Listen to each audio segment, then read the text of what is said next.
दोस्तों, भोजपुरी इंडस्ट्री के jubilee star सांसद दिनेश लाल यादव उर्फ निरहुआ और सुपरहिट एक्टर्स अमरपाली दुबे की जोड़ी एक बार फिर से धमाल मचाने के लिए तैयार है। दोनों एक बार फिर से पर्दे पर साथ नजर आएंगे।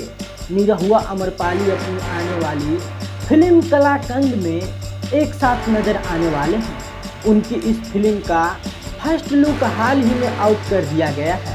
फर्स्ट लुक में दोनों काफी कमाल का नजर आ रहे हैं। बता दें दोस्तों कि फिल्म के फर्स्ट लुक को निर्माता रत्नाकर कुमार ने सोशल मीडिया पर जारी किया है।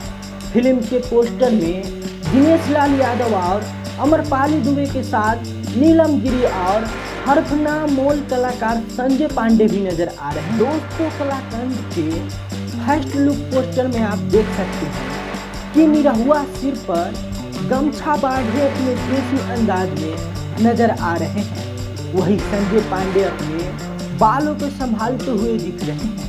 पोस्टर में सुशील सिंह भी काफी कमाल का नजर आ रहे हैं। इसके साथ ही अमरपाली की प्यारी सी मुस्कान सभी का दिल चुरा रही है। बता दें कि जल्द ही दर्शक को फिल्म का ट्रेलर देखने को मिलेगा।